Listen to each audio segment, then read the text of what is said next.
Thank you so much. Great to be here. Uh, I'm sure the whole day is going through some amazing innovations that you've heard from startup founders, from industries. And I have another set of some amazing people here for a different cause now. How do we look at creating some wonder or some magic from the waste that was part of everyone's life here? So we have 30 minutes, kind of let's learn from these people and see what can we look ahead as in future. So let me, personally myself, my name is Puru. I am heading in the India office of World Economic Forum. Have been mostly in the technology world. Have been with Forum for 5 years. And in India, what we do as World Economic Forum is looking at getting all the stakeholders from government, industry, startups together to see how emerging technologies can really shape some of the core priority sectors like agriculture, healthcare, education and urban. So certainly sustainability is one of the biggest pillars for us. We have few initiatives like Climate Tech and GPAP, which is on recycling of plastics. And then we have another initiative on 1 trillion trees, which is more focusing on the natural way of capturing carbon. So I'll go back and maybe slowly, possibly roll this one out, make it an interactive session as well. Say for next 20 minutes, let's listen from them, and then we'll possibly have some questions as well from them. So let me bring in Nivedha. We were having this conversation earlier, and Nivedha, you have really looked at waste in terms of working with some of the municipal corporations and some of the large cities who are producing waste and creating like how do we sort it out, how do we deal with some of the challenging situations on specifically the plastics which are non-recyclable so far. Maybe tell us your story, how you got into this, how are the technologies being used as a differentiator to kind of get the waste segregated, and then what is the impact that you have been able to produce so far? Thank you so much. So I can go on if you ask me why did I start and where have we come. So we handle waste that otherwise even the waste picker does not touch, which is the waste on the streets, which all of you must be seeing, even on the way here. The street waste, which has diaper, sanitary napkin, all that, dead rats, glass, metals, all of that. Today, 95% of this goes into the landfills. So we invented a technology called Trashcon, which is a patented sorting solution. Basically, you should sort. If you don't sort, you can't recycle. If you can't recycle, it'll go to the landfill. So we built this bot. When we started, we were at a very small 1-2 tons. Today, we are happy to share that we have 300 to 400 tons of waste being processed per day, per unit. In fact, in Bangalore alone, thank God, thank you. We have over 2 to 3 plants, which was inaugurated by a Deputy Chief Minister and now our Chief Minister. So point being, we think we created some hope when it comes to recovering value from something that has no value, but it didn't stop there. So after we sorted it into various fractions, so we recovered the kitchen waste or the plastics and the metals. Then we were left with another problem. The plastics that we were recovering are plastics that nobody wants. Again, even the waste picker does not want it to touch, which is your multi-layered plastics. You know, your Maggi packets, your chips packets, which you throw every day out, which we all throw out. So this is called non-recyclable. It has a number 7 behind it, which means nobody can recycle. So again, we took it upon ourselves that somebody had to solve this problem. And we came up with another patented technology, which is we use non-recyclable plastics, recycle it into building materials, which are alternatives to plywood and timber. Again, an entire process. So the table that you're sitting on, the entire room can be made with this material, and it's waterproof, termite-proof, and cheaper than plywood. So we work with some of the largest builders. So anyways, that's where we are. We are in 7 states, 3 countries, and today we are preventing almost 2,000 tons of waste from entering the landfills across globally. So that's about us. Thank you so much. Wow, what a great story, Nivedha. Thank you. So let me bring in Nelson also. Nelson, your company Sea6 and how you kind of started. One, you are into seaweeds, which nobody has ever thought of, like possibly even visualizing that could be a big product for us. Tell us your story as well. Thanks, Puru. Like you said, we work on seaweeds, and maybe very few of you have seen seaweeds here. And when I started myself, I didn't know much about this except the fact that, it goes into Japanese cuisine. That's it. And the name seaweed really comes because it was an unwanted plant. It would wash ashore and then rot and cause a foul smell. But really where we're looking at is how to convert this into the feedstock of the future. When we started in 2010, where we said, hey, what is the real alternative for crude oil as a feedstock which comes in? If India truly has to be self-sustainable, if we really want to solve the problem of global warming, we have to get away from crude oil. But it's really, really hard. I mean, so many people are trying it. It's a very hard problem. Even if you electrify everything, there's still so much we live on crude oil. Like everything in this room you touch, except ourselves probably, has some bit of crude oil in it. My glasses, my clothes, the table, everything has it.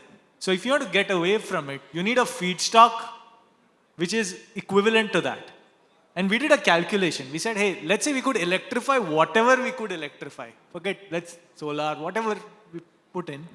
And then there's about 10% which is really hard to electrify, stuff which goes into like materials, right? Or say sustainable aviation fuel. Just that, if you had to take it from other feedstock, like India is trying to get ethanol from sugarcane, there's corn ethanol, all these coming in. You need like 50% of global agriculture just to hit that small 10% of total crude. So that's a non-starter, and especially here, where our farmers have like few acres land holding, it's not happening. But if you go to the sea, that's different. We have a lot of sea space. We're not using it. It's not, say, broken to small parcels by inheritance. So that's how we started in 2010. Hey, can we farm the oceans? Is it even possible? And then turns out yes, because it was already being done. In fact, if you brushed your teeth today, you've already had seaweed. It goes into your toothpaste. It goes into your ice cream. And then we took a train from Chennai, where we started. Now we're in Bangalore. And we went to Rameshwaram, where they had these small rafts where they were growing seaweed. And it was an eye-opening. Hey, farming is possible. Then why isn't it being done everywhere? And if you look at how seaweed is grown, it's very interesting. You don't need fresh water, because you have water all the time. You don't need fertilizer, because soil kind of is static. But water kind of keeps moving, so the plants are happy all the time. And really, so there's no input. As a farmer, you take a piece of seaweed, you put it in the water, wait for 45 days, and you get like a lot of seaweed. If you liken it to a bank, it's a bank which gives you an interest of 3 to 4% per day. So if I put 1 lakh worth of seaweed, every day you're going to get an increase of 3% at least. Compound it. Wonderful. Why isn't every, coastal community like millionaires? And that's when we saw a lot of it was to do with, it's such a primitive industry in the sense there's no mechanization at all. It's like how agriculture was done maybe thousands of years ago. And that's why we came in, we thought, hey, and in the course of time, we've invented the equivalent of tractors on the sea. We've built, boats. We've built farming systems. In fact, we launched our first 1 square kilometer farm in Indonesia earlier this year. All in the vision of saying, how can I make infinitely scalable feedstock? Already, you've got feedstocks like corn, sugarcane, hundreds of billions of dollars each, and yet limited. You cannot cut down more forests. Our agricultural land is decreasing every day. And we have to increase productivity just to feed the people we have. But on the oceans, we're not limited. And that's really the journey of C6, to go in, build a lot of biomass, reduce the cost of the biomass. And we know that it's not going to happen tomorrow. And for example, the technology to convert feedstock to crude oil exists. Right? You could convert apple to crude oil, and crude oil could run your vehicles, but no one's going to pay for it. Right? Okay, I could talk about sustainability and all that, but we want something which is affordable. In that sense, the cost of the feedstock is important, and we've been working very hard to reduce the cost of the feedstock.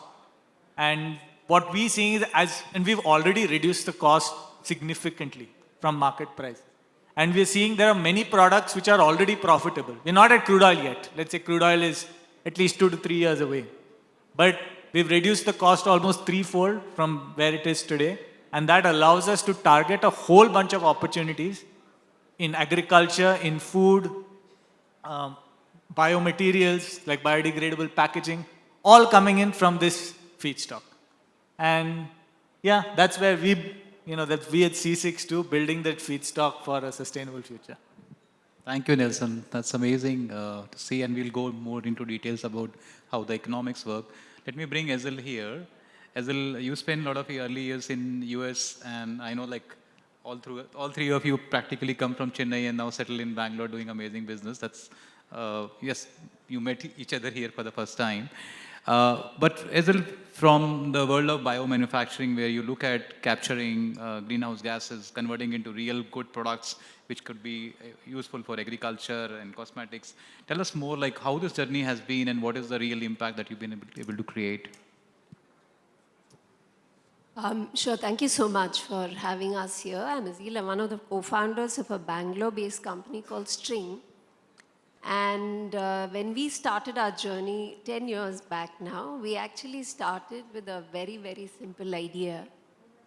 I've been personally in the biotech sector for about 20 years, and I'm a strong proponent. I'm outside the industry that is represented in the room today, but I'm a strong proponent that the next decade is going to belong to biology. And I'm a strong believer that everything around us today that's coming from a chemical manufacturing, where the environmental footprint is very high, will get replaced with more sustainable manufacturing, which is a bio-based manufacturing process. Maybe not completely, but definitely that a certain amount of supply is going to come from that industry. And to start that journey, 10 years back, we asked ourselves a very simple question. The question was, could we take a greenhouse gas and use it as a raw material for biomanufacturing? And that was crazy idea, high risk. Everybody said, are you crazy to do this from India? And at that time, I was in the valley. But I also had a belief that, hey, it's time to build deep tech startups from India for the world. So moved back to India and decided to start on that. And we told ourselves, what's the worst that could happen is we could fail. And, but at least we would have failed trying something really worthwhile. Fortunately for us, and I strongly believe for the ecosystem, we didn't fail. Rather, we are succeeding at each step. Today, we've got a platform technology using which we can convert greenhouse gases, particularly methane gas, very, very efficiently into products. And that's kind of the core platform technology. We've got a significant technology moat, very deep patents, and very high barriers to entry around the tech. We are, in fact, one of 3 companies globally with commercially viable technology to convert methane into products. The next question is, what is the product that you could make from something like methane, right? And so one of the products we went after was protein. So if you look at, this generation, and I'm counting everybody in the room here, we all want to live long. We all want to live long and healthy, which means, we're all hoping that we will get to 80, 85 and still be healthy enough to run marathons, right? That's kind of the longevity, health span image that we have. To be able to do that, one of the very, very critical components is protein in your diet, right? That's, I'm sure all of us are aware saying, hey, I want to have more protein, less carb. That's the trend today, particularly in tier 1 cities like Bangalore. Now the question becomes, do we have sufficient protein to cater to the global population as is today? The answer, unfortunately, is no, right? Because I'll give you an example. An average American consumes about 120 kgs per capita per annum of protein. An average Indian today consumes about 20 kgs per annum per capita. But just imagine if a population of 1.4 billion wants to move towards the consumption patterns of an American, the world cannot support that kind of protein. So then we said, hey, how about we convert greenhouse gases into protein and create a climate positive, carbon negative protein to support health trends that are emerging. So we're doing that very successfully today. And the advantage of platforms like this is we can now manufacture protein vertically on non-arable land. So low water footprint, low carbon footprint, biological, chemical-free, pesticide-free, antibiotic-free protein that's coming from a greenhouse gas for India, for the world, right? Or from India for the world. So that's one of the products we can make. What we've enabled is use from methane gas or greenhouse gases, we can make small molecules, we can make peptides, proteins, whole cells. So we have products that can go into agriculture, food, as I mentioned, feed, cosmetics, and so on. And now we are basically scaling up our biomanufacturing and bringing these products to market. So at a base case, we do our manufacturing, bring these products, we have very happy customers. But because we are taking a greenhouse gas and converting it into these products, the idea is to also create a very happy environment, right? Because you're essentially offsetting that amount of greenhouse gas from the ecosystem around us. So we are able to create that kind of an environmental impact as well. And for folks in the room who are interested in meeting your scope 1, scope 2, or scope 3 offset targets, we are enabling carbon credits from our platform that polluters today are interested in buying so that they can then offset their carbon footprint. So that's kind of the journey. It started from a very crazy idea about 10 years back. And fortunately, pleasantly surprised to see that we're able to take each step very successfully forward. Still have a long, long way to go, but so far so good. Yeah, it's a long way to go from biogas to protein bars at some point of time. But looking forward to the same.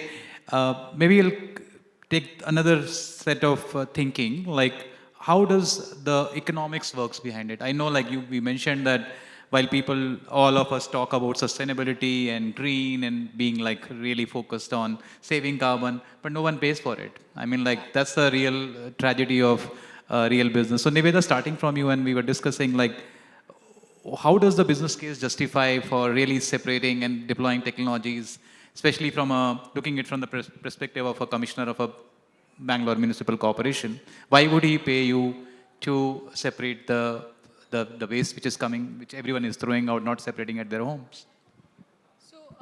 So the thing with India is that, as you rightly said, and to be brutally honest, no one wants to pay for anything that is sustainable. And I accepted it at very early stages. So I was very clear that whatever I'm building, it should be profitable, so it is scalable.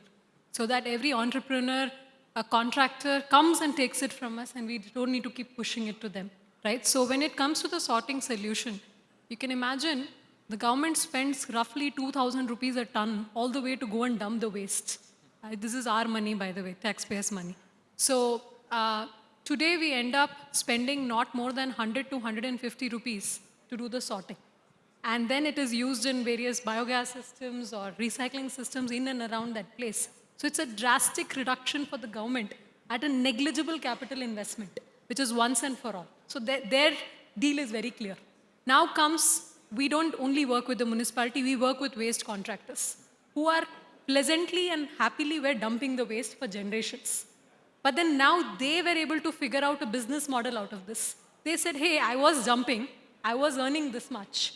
But now maybe if I sort and recover value from their technologies, I'm able to get so much more, right? And without having the fury of all the public and media and all the government. So I think what we ended up creating, but it took us quite a good amount of time, is that create a win-win situation to each party in that entire, whoever is involved, which is the municipality, the waste contractor, and us.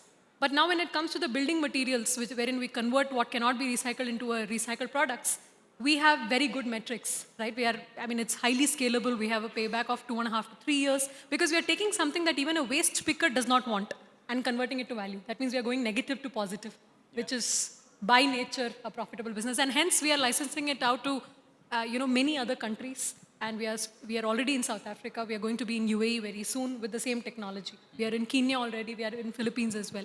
So again, but in India, if I tell you that, hey, this material is waterproof, termite-proof, sustainable, and better than plywood, they'll still ask, is it cheaper than plywood? Right? So it's not that, you're getting any edge because you're new or you're sustainable. You should have a great value addition at the same cost or cheaper. Only then you even have foot in the door. I mean, they're going to talk to you a lot, but the deal is closed when you are lesser or equal. So I think we accepted that and we have been able to crack it. And that's what I would suggest to any other technology as well. And is the situation different when you are serving the Middle East market? Because do people pay for? No, no. It's the We are same. no different. It's the same in Middle East, it's the same in Philippines, it's the same in South Africa, it's the same everywhere where, I mean, we will talk high about many things, but as long, and especially I think it's also about the industry, right? We are working with builders and construction industry where they have thin margins. But it's a massive, it can absorb bulk material. That is one industry which can take in so much of material. No other industry can absorb so much of material. So I think, yeah, they're very, I've seen it everywhere. I mean, now our investors are very keen to go to US and I see the same trend everywhere. So I don't think there is any difference. I mean, that's my opinion. Let me bring then Ezhil. I think you had a different view on the difference between India markets versus global markets, and especially in the side like your output, how the technology and the investments. So how is your business case working in terms of economics? Why possibly you don't right now see India as the real revenue play vis-a-vis US or maybe other developed markets? So I mean, I do agree, and I would probably add to that to say nowhere in the world will anybody pay a penny more for sustainability, right? And in fact, we were having this very interesting conversation because obviously your chief sustainability officer, your chief operating officer is very gung-ho, says, hey, sustainability, by 2030, we're going to meet sustainability targets. They get very excited about your technology and you go to the procurement lead. Procurement lead says, I'm not going to pay a penny more. In fact, we had a very interesting conversation because they wanted to buy our protein. And we said, hey, there's methane can come from natural gas. Methane can also come from biogas. The raw material costs are different. Natural gas being cheaper, biogas being more expensive. But biogas has a better sustainability profile and compared to natural gas. So we said, hey, we can make both. I can make protein from natural gas, it'll be cheaper. I can make protein from biogas, more expensive but more greener. He said, I'll take your protein from natural gas, right? But the marketing is all about, hey, I want to be sustainable by 2030. So I think the thing is nobody will pay a penny more for sustainability anywhere in the world. That's given. In terms of our economics and markets itself, fortunately for us, we have markets, products for markets where people only take cost-conscious decisions. We also have products for markets where people can afford to take value-conscious decisions, right? So I think that gives us the diversification and the robustness in the business to be able to play in both markets. India is also a very important end market for us, but then we've had a global outlook from day one. And, India, one of the other strengths outside of tech and software in India is that we have very good depth in biomanufacturing. We've been doing pharmaceutical manufacturing for a long time.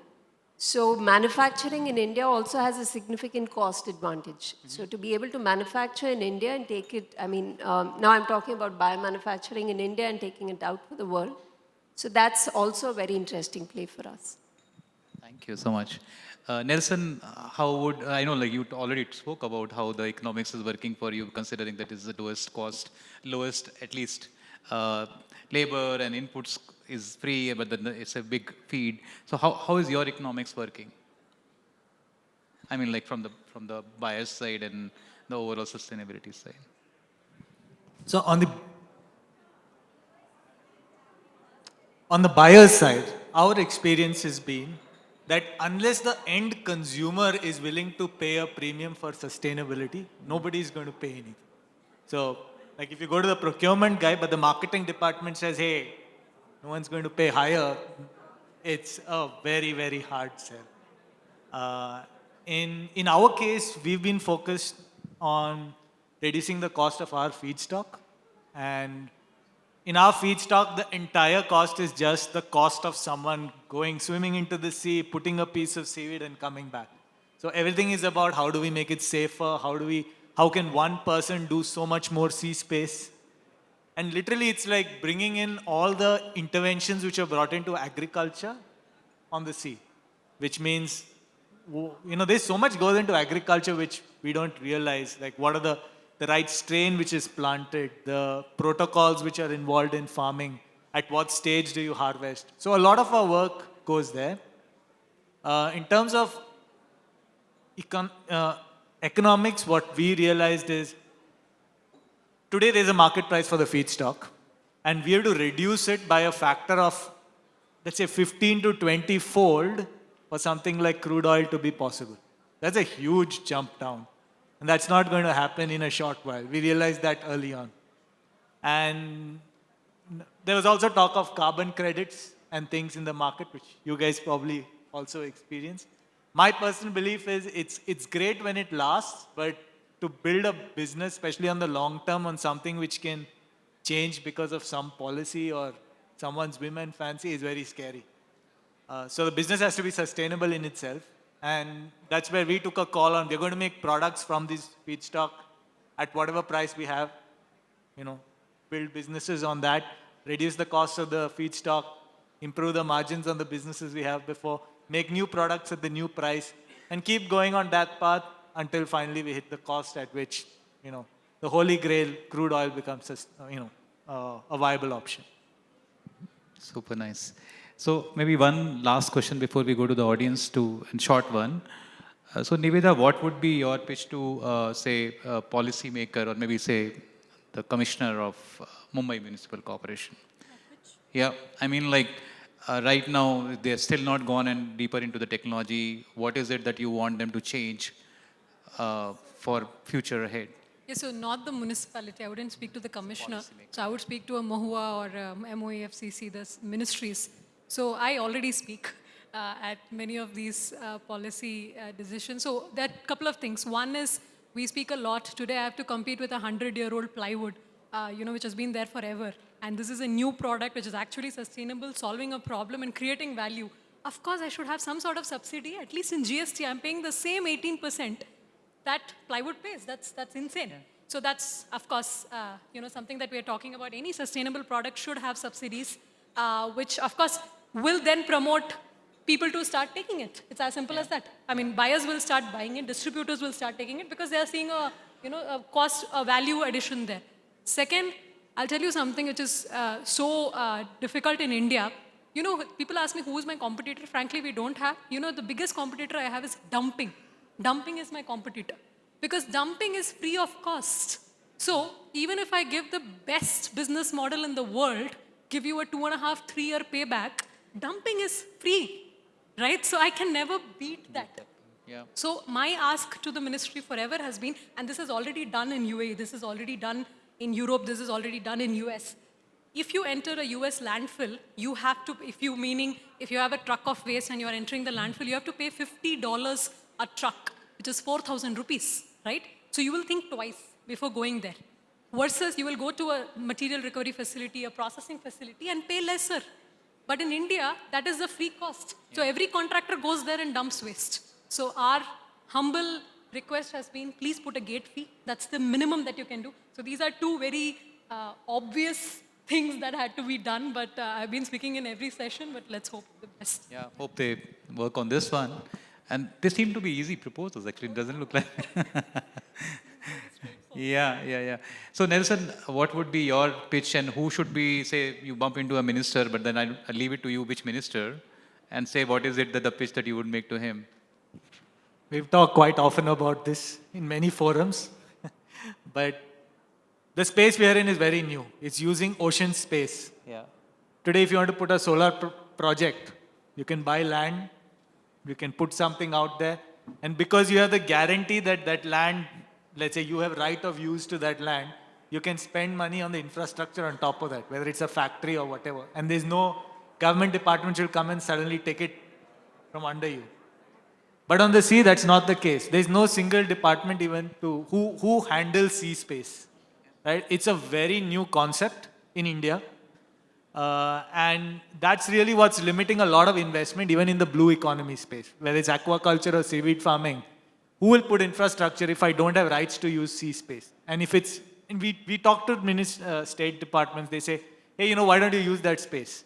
But okay, I can put a small thing, but I'm putting substantial infrastructure, and tomorrow the government changes or some bureaucrat changes and the goodwill is gone. I can't invest based on goodwill.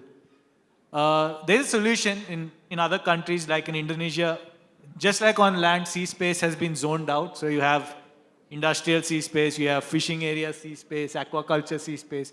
And then in those designated areas, companies can come in, put stuff out, and put in that investment to allow for aquaculture. And that really has been my ask to the government for a long time. I know there have been steps towards that effect, and we really hope it goes faster. Great, Nelson. That's also a strong one. So, Ezhil, I think from beside what Nivedha said, like, can you waive GST off on all my products which are going to be available, either feedstock or what else we can make a pitch in terms of policy making? So two things that I think we've already made a proposal to the government for is to bring these kind of biomanufacturing, advanced biomanufacturing under the PLI scheme from the government, which is, it should be quite straightforward to do, hopefully. And the second is that in some of the advanced economies, you do have schemes for the state and the federal government to incentivize the state machinery to buy bio-based products within the ecosystem. So that proposal, so that helps companies as they are starting up create markets for it. So that's again a scheme where we're hoping can be easily done both at a state level as well as the center level. And the third is, obviously, there's a lot of uncertainty around carbon policy globally and India as well. Even though our Prime Minister has announced that we will achieve net zero by 2070, the path to get there is not clear. Having a unified voice around what that policy would look like, I think will create more clarity for companies wanting to invest in carbon projects in India. So that would be a third ask. Amazing. And I think this such an amazing conversation can carry on for long. But yeah, we have to kind of now call it off. Unless there is some one or two burning questions. Okay. Maybe. Can we pick up a question here? Aishwarya, we can do that? Yeah. Can you also ask, like, who are you asking the question so that we can Maybe all of you can take a stab at it. But so I know there is, you guys are actually on a mission, which is really great. Thank you. One stark question, because we look at policymakers to make a change and to drive that change. I know in some countries, especially in US, there is this incentivization for ESG.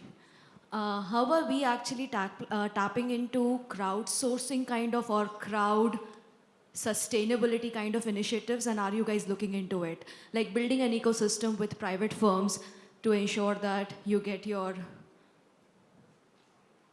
your growth or whatever you call it as an ecosystem growth into the system. Any ideas on that? So we work with a lot of corporates. If you mean they supporting us to enable and mobilize this particular, technology on all the places, yes, we do. We work with the likes of Unilever's and all of them, and they definitely do have ESG as their top priority, and they do have allocated budgets. Of course, not the ones which are in the mid-tier. I mean, you wouldn't right now look, I'm not sure, Indian companies, starting to do this, but the multinationals, which are here, definitely have this as a priority. But I don't know still whether it's just a check or whether it's a real intention to do. Some companies really want to do, but for some it's just a check. So we have a long way to actually realize ESG and what is ESG, and to realize what to do to get there and what is true policy and to completely avoid greenwashing. So there are a lot of layers between wanting to do something and actually doing. Yeah, I'd probably say the same. Is in my experience, policy has always not been leading change, it follows change. So it's kind of imperative on us to create the change, and then policy will follow. So we have to go after the early adopters on our own in the market and show that there is a need for change. And then policy follows suit. That's kind of how, unfortunately, how it happens. All right, then thank you so much. We are done with the panel now. Let's kind of, in case you want to have more conversations, our panelists will be somewhere around. Catch them up. Thank you.